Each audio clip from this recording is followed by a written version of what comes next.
চিকিৎসার জন্য বেরিয়েছিলেন কিন্তু আর ফেরেননি। এরপর থেকে উদ্বেগ আর অনিশ্চয়তার দিন কাটছে পরিবারের। এক বৃদ্ধার রহস্যজনক নিখোঁজ হওয়াকে ঘিরে চাঞ্চল্য ছড়িয়েছে এলাকায়। জানা যায় সাবরুম মহকুমার সাতচান গ্রাম পঞ্চায়েতের বাসিন্দা সতীগোপ ৬০ ঊর্ধ্ব গত ১৭ এপ্রিল চিকিৎসার উদ্দেশ্যে বাড়ি থেকে বের হয়ে সাবরুম আগরতলাগামী ট্রেনে আগরতলার দিকে রওনা দেন, কিন্তু কয়েকদিন কেটে গেলেও তিনি আর বাড়ি ফেরেননি। এরপর থেকে পরিবারের সদস্যরা বিভিন্ন জায়গায় খোঁজাখুঁজি শুরু করেন। পরিবার সূত্রে জানা গেছে, খোঁজ নিতে গিয়ে তারা জানতে পারেন সতীগোপ ভুল করে আমবাসা পৌঁছে গিয়েছিলেন। সেখানে অনেক খোঁজাখুঁজি করেও তাকে আর পাওয়া যায়নি। ঘটনা ১১ দিন পেরিয়ে গেলেও এখনো তার কোনো সন্ধান মেলেনি।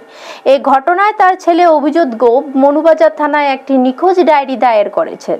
পাশাপাশি সংবাদ মাধ্যমের মাধ্যমে সকলের কাছে আবেদন জানিয়েছেন, যদি কেউ তার মায়ের খোঁজ পান তবে যেন দ্রুত পরিবারের সঙ্গে যোগাযোগ করেন।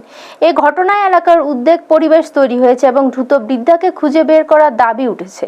ব্যুরো রিপোর্ট, নিউজ তৎকাল 24। আমার নাম অভিজিৎ গোপ। আমি সাউথ ত্রিপুরা সাবরুম সাতচাঁদের অধিবাসী। গত ১৭ তারিখ শুক্রবার আমার মা এমনিতে ভারসাম্যহীন বাড়ি থেকে বের হয়ে যায় চিকিৎসার উদ্দেশ্যে।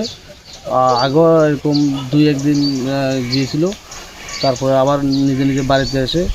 কিন্তু এবার সাবরুম থেকে রেলে করে আমবাসা স্টেশনে গিয়ে নামে। এখন আমরা খবরের মাধ্যমে এখানে যা খোঁজাখুঁজি করার পরেও ওনার কোনো সন্ধান মিলে নেই। তাই আমরা সংবাদ মাধ্যমের কাছে দ্বারস্থ হয়েছি ওনার খবরাখবর পেতে।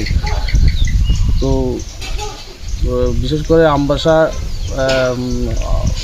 এলাকায় ওনাকে দেখা গিয়েছে ত্রিপুরার, তাই সমগ্র ত্রিপুরার মানুষের কাছে ওনাকে খুঁজে পাওয়ার জন্য সহযোগিতা একান্তভাবে কামনা করছি।